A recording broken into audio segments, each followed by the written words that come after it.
this whole time. But you mean because you can't relate it to like other people? Like, are you seeing yourself through other people's eyes when you say that? No. I'm saying I am so emotional over what happened. I am so like I almost threw up. Like I was just so hit by it. And then to realize that it might have been a performance. I mean, I'm sorry, but I mean the Q drops they didn't change. They've always been there, the same one, and it says all the things, and it's hard to, was it real? Was it not real? How do you fake that? You know what I mean? That's what I mean. And the thing that I said to her was, I'm good. I need to just play with the narrative that's out there for the rest of the world, because grabbing onto the other thing makes me feel a little batshit crazy. It just does. It just makes like I'm detached from reality somehow. I don't know if that makes sense. No, of course it does. But you're not. It's just that reality is changing, but it's changing for everyone. And I can't explain that stuff either. And I 100% realize what it feels like to feel like a crazy person. I mean, out of everybody, my mom at first, like I lost my own mom to think, she thought I was nuts. Yeah. So that was like, it's one thing for people on the internet or people that like ex-friends, right, from ex lives. It's like, right. But my mom was looking at me like glossing over. And so, I can't explain it either. But I also I'm so almost I don't want to say numb, because numb is such a negative thing, but I'm so No, I kind get that. I get that word. you know what it is? I'm entertained, and that sounds sick. And I don't want to, please don't get me wrong. If something would have happened to that man yesterday, I would still be on the floor. I would still Yes. absolutely Oh be my on the floor. gosh, Kate. But it's getting to the point where it's like daytime TV writing, where the storylines, I mean, I feel like I'm watching 1960s Batman storylines. Totally and completely. That's what I'm saying. It's like that cannot have been a real thing. Okay, it clipped his ear. There is no other part of his body that it could have gotten where it would have been less serious, but also the most serious, because it was so close. And you've got the blood, and you've got, I mean, it's just so I chalk it up so that I don't sound crazy. I say that God is coordinating this. Okay. God is making these crazy stories, because I don't think that people sitting there going, action, I have no idea what it means. But all I know, and those of us that follow the Q drops, it was almost designed to make us look crazy, because we know what we know, and we know what we saw, and we know what the things say, and we know that it's like, how are they able to predict that? I mean, there could be a million ways. I have no idea. Is it that they have technology that they can see into the future and they know some of these things are happening? That's not my feeling, honestly, right now, because everything is so tongue in cheek. It's so over the top with all of the stories, and everything always lining up perfectly. And, they got him, but no, they didn't. And, in all these different ways. I have no idea. But then you see the video of where there's a hot mic on him, and it's, let me put my shoes on. Let me put my shoes on. I have not seen that. What's that? It's a hot mic after he was shot, and the Secret Service are all on top of him, and he's saying, let me get my shoes on, or it's, give me my shoes, or let me get my shoes on. Let me get my shoes back on. And that's before he goes, wait. And then he does the fight. Why does he not have shoes on? They must have come off as they were all on top of him on the ground. Oh, okay. So the stuff like that makes me go, well, that's, I mean, is that part of, you know what I mean?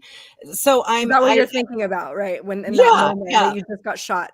Well, no, it makes me wonder, like, how did his shoes get knocked off?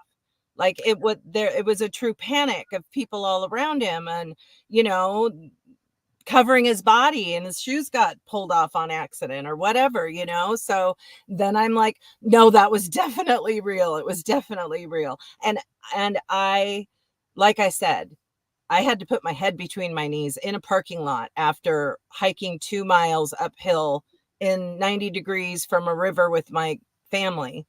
We just got back to the car, and I hear one of our friends yells out their window, oh my God, Trump just got shot. and I already felt like I was having a heat stroke a little bit. So I was a little nauseous, and I was like, I'm going to throw up.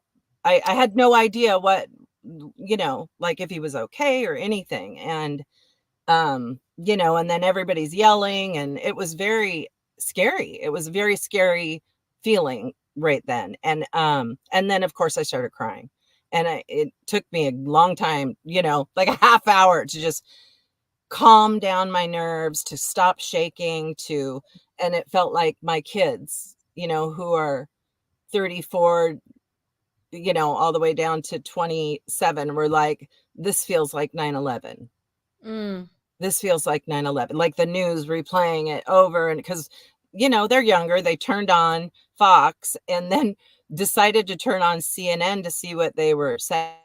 Actually had a little bit better coverage of, Interesting. yeah, it was bizarre. Like, wow, this is way better than the other. I don't know. It was just really, and like everything that could go wrong that day went wrong. Everything. Lost keys. My daughter lost her wedding ring on the beach. Oh Yeah, it no. was just one of those, like, everything felt off, like there's a vibration off in the world. And then a bunch of people that I know were having different things happen that day. It was very strange. It was just very hard thing to go through. And Right.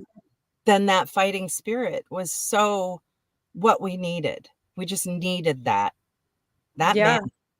man, that man, I don't even know. That's exactly what my mom said too. She just was like, "That man." I know. It's I so know. funny. I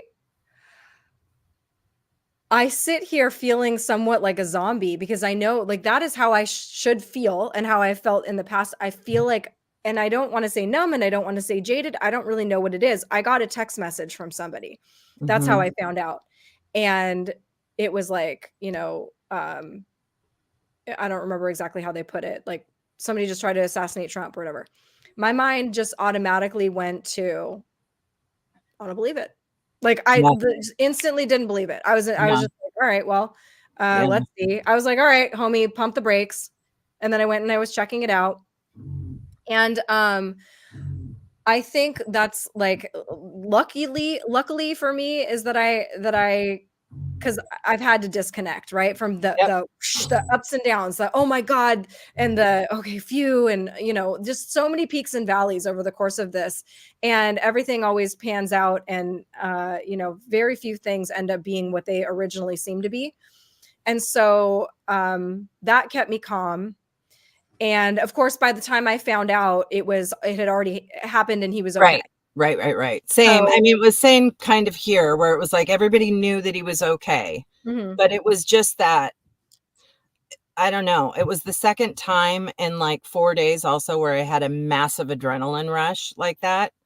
The dog fight happened. Anyways, long story. Mhm. And well, no, there was my daughter's dogs got in a fight and we had to break it up, and they're big Oh, dogs and it was shoot. scary. But that adrenaline rush, right? And I'm just like physically drained from it all. And Yes. and I feel very on edge right now because of that. So, I don't, but I mean, I'm an emotional person and I definitely feel the things, but obviously as soon as you're calm, it's like calm down and then you start just looking at it, all of it.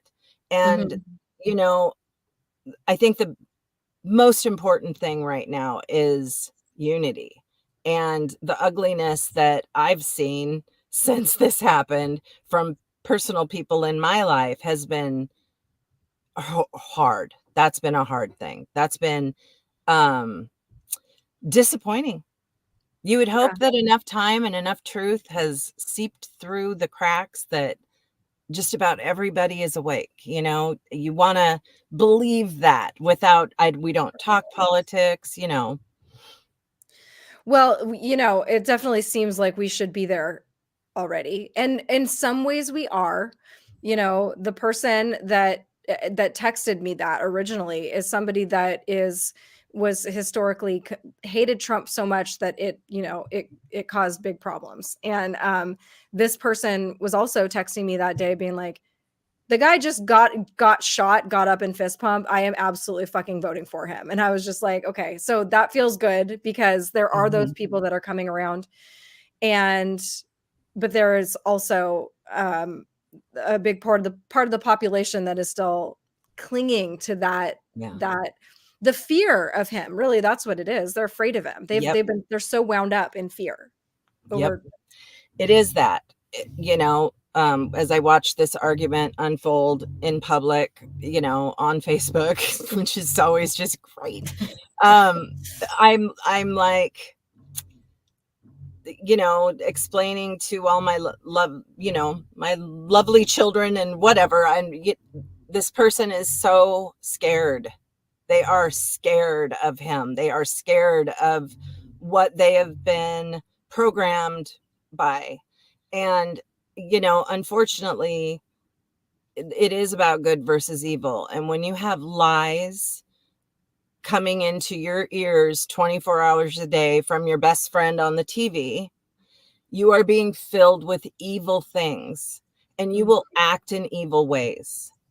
And that is what I'm seeing, is this like throwing up in public, you know, it's just on people on purpose. It's horrible, you know? Yes. But that's because it comes from such a rotten place. When you have truth on your side, when you align with good, you don't do that.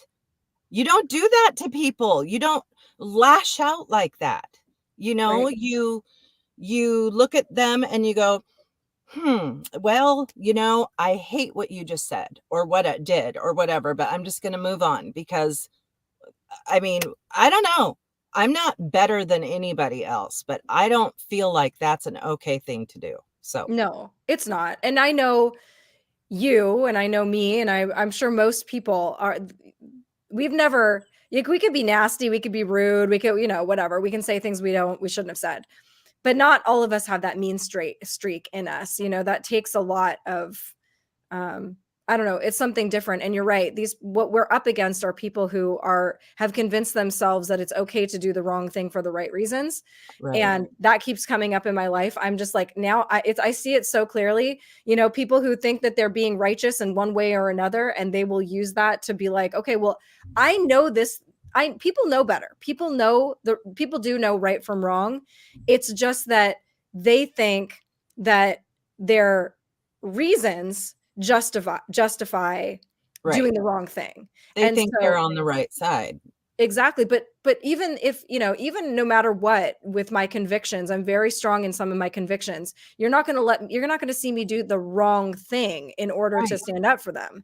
You're not right. going to see me, you know, tell lies because on a very small scale, I had to learn that in the beginning because I was so convinced of Q and I was so convinced of all of these conspiracy theories that I'd embellish a little bit. I would embellish a little bit or not embellish, but like almost make it sound like, no, listen, like this is known.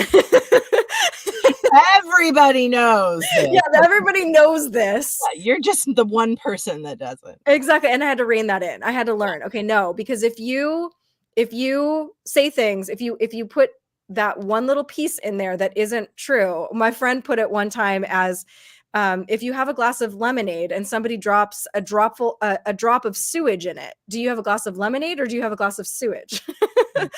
Definitely sewage. Yeah, definitely sewage. Okay, so to be really careful and really, really hyper responsible, because we all have the tendency to be like, I don't know, almost gossipy about what it is we think we know because we want somebody to see it the way we see it so badly. Right. Well, or be first, or be, you know, I mean, when it comes to online stuff, I see that a lot. I see, I don't know. Yeah. It's such a crazy time to be alive. But yet to know the story kind of, you know, before it unfolds is right. a very out of body experience. It's a very strange thing for me.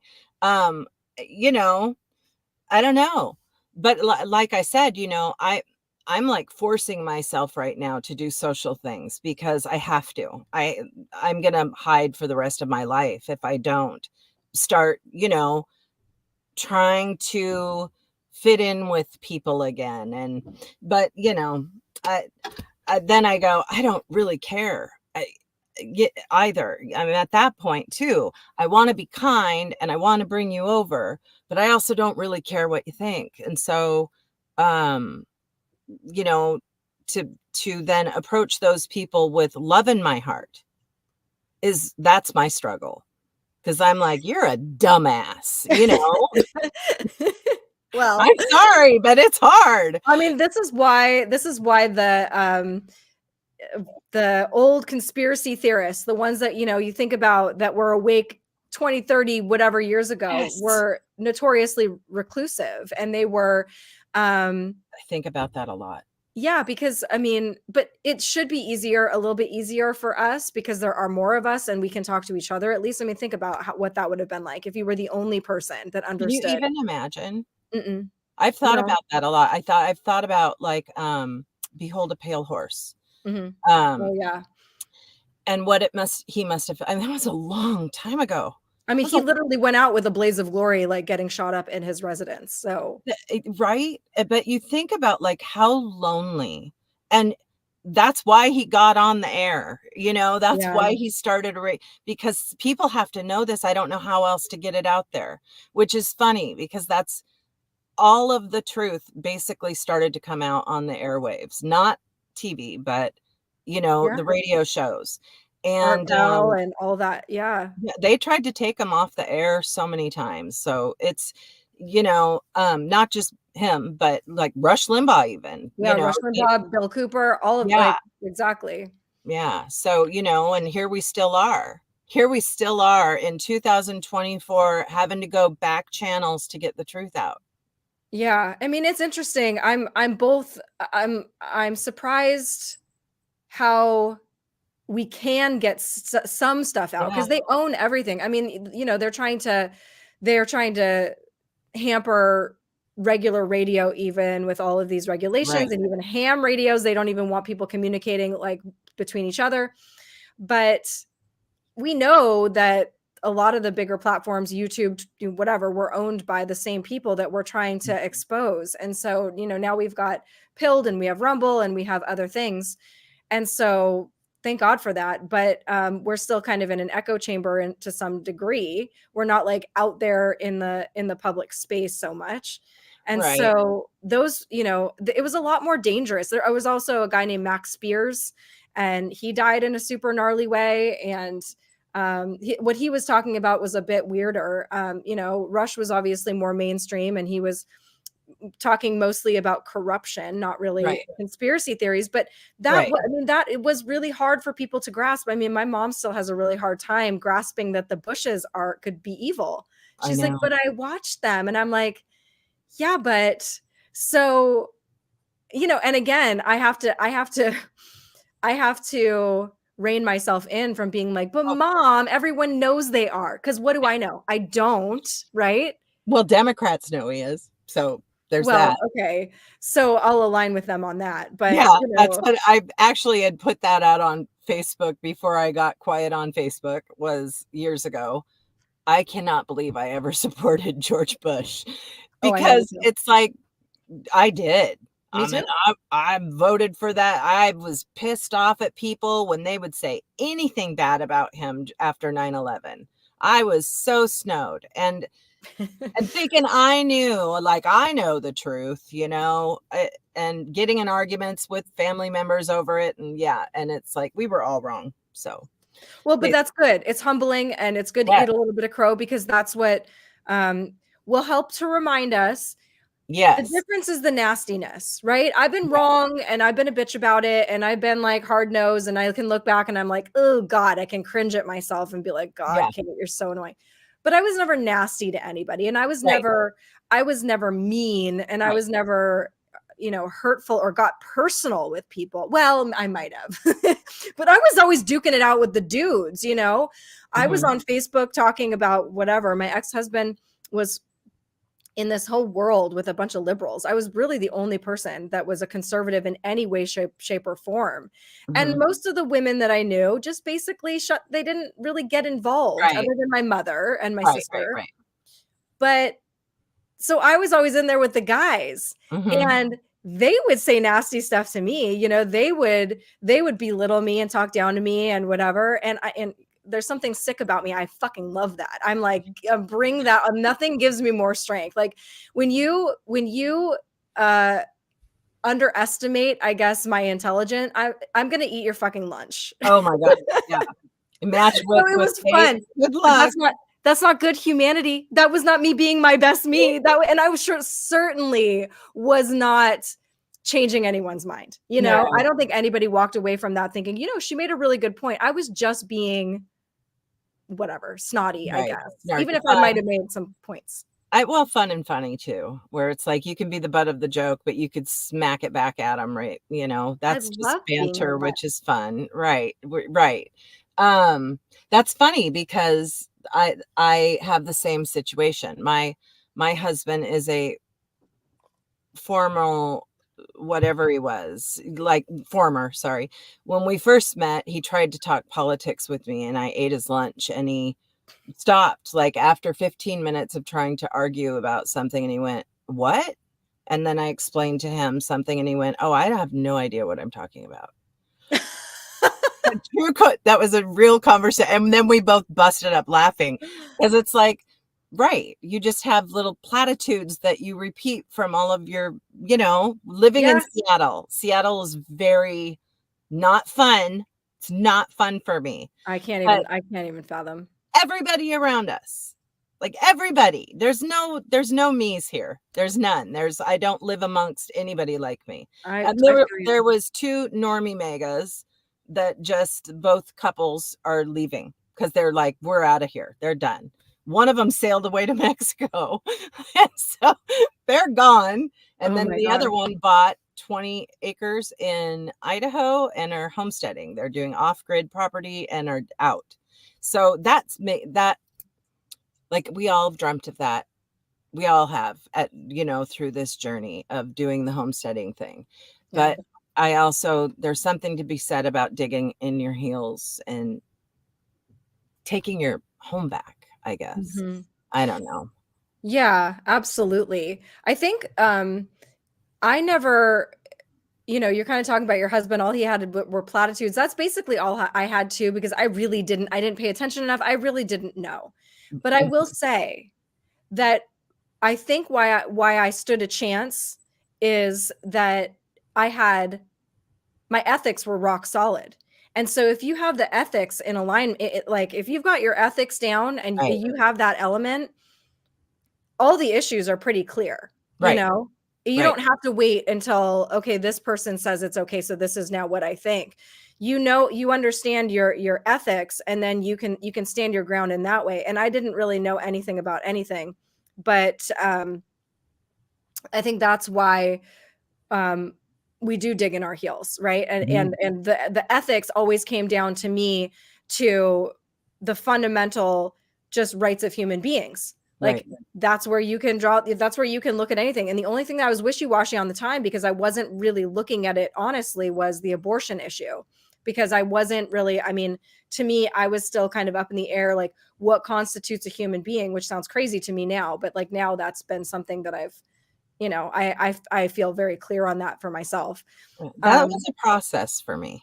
That's been a process for me. And, and it's not because I've never been like, I'm pro-choice or it's just always been back here a little bit. It's such an ethical God thing now to me. But before it was like, you can't tell people that they can't do something with their body. And it was very hard. Which that's very true. Yeah. Right? Yes, it is. It's very true.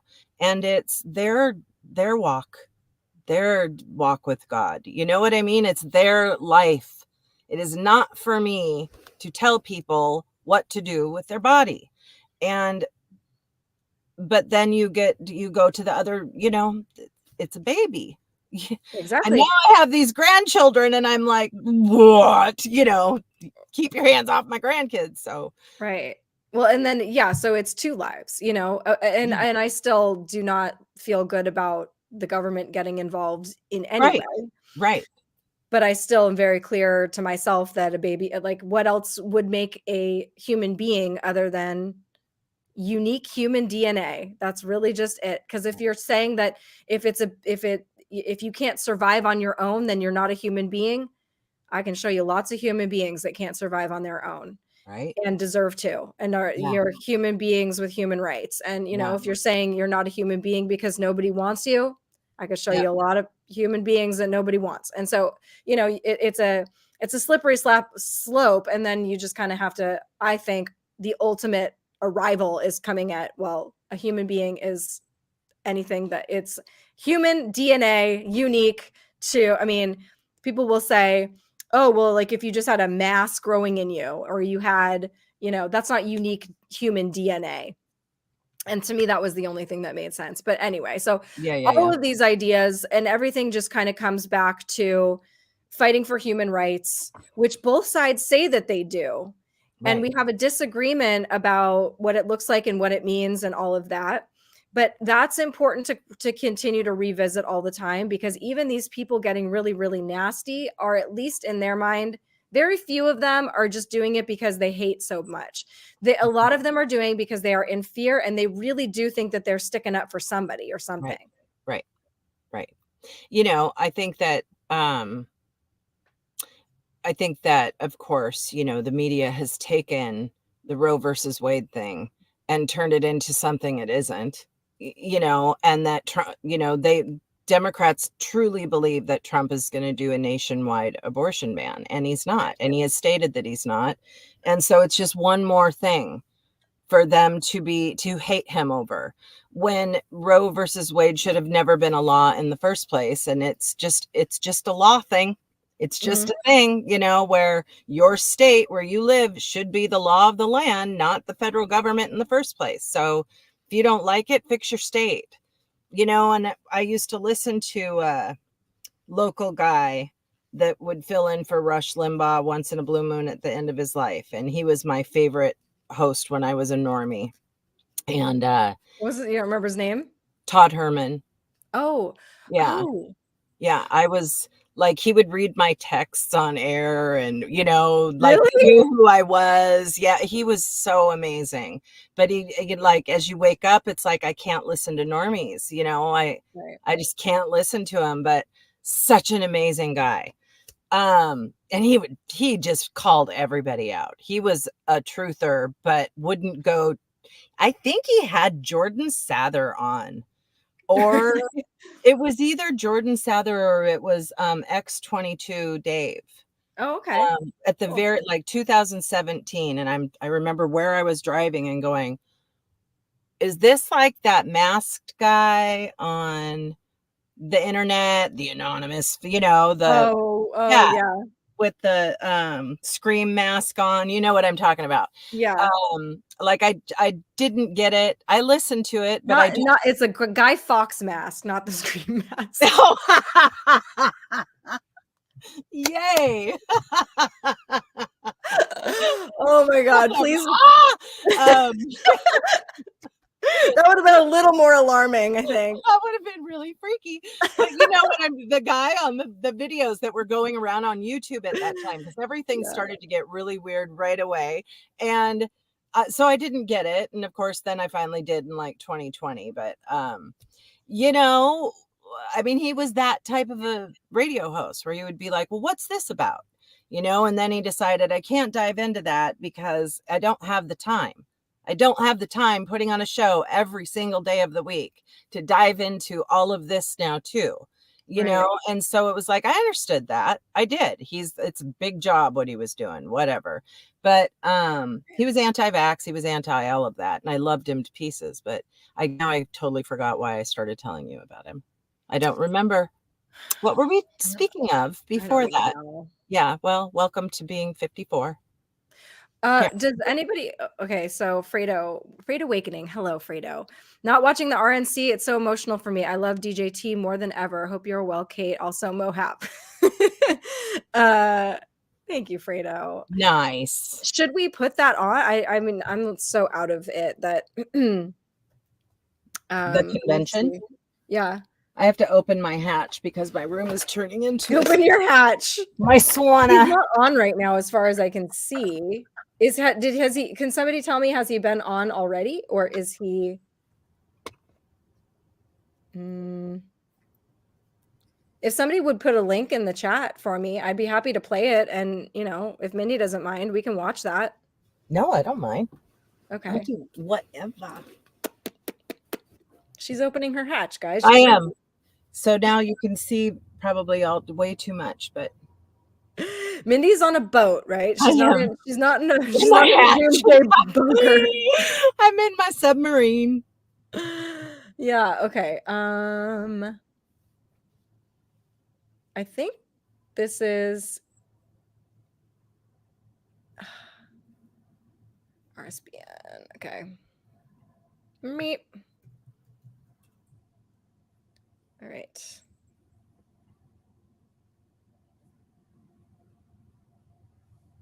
What the hell? I swear. Is it doing the spinny thing? Everything is just freaky for me. Okay, hold on. I can get this. Present. I always have to talk my way through it. Is Trump speaking right now? No, it's not. We'll put it on when Trump starts speaking. Okay. Oh, that'll be good. Oops. Cry on air for the first time. Okay, hold on. Thanks, guys. Thanks, Dina. Okay. Can you hear the sound? On the roads, in the on the rail, you can hear the sound, and right? in the air. Okay. Yes. And at the end of the day, can I get the chat? The powers to be stop me from raising my voice on behalf of American workers. I will not have one single regret. I still carry my commercial driver's license. I still have my place on the union seniority list. You'll find me back in Boston driving a tractor trailer, delivering equipment for I love that accent. Oh man. Because I tractor trailer. Who is this guy? Contract that gives me the freedom to speak my mind and to fight like hell. God bless the greatest nation. God bless America. Boston accent is hands down my favorite. That's awesome. Oh, he's got a little thing on his ear. Oh, I missed it. Gentlemen, please welcome back RNC Chairman Michael Whatley. Okay. Well, we might as well watch this. Well, he brought a weapon. That seems. Whoa.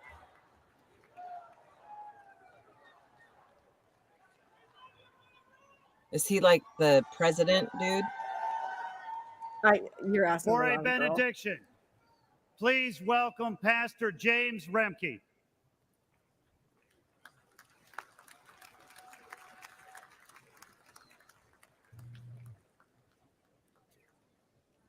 It's quite a stage. It's a great pleasure to be here.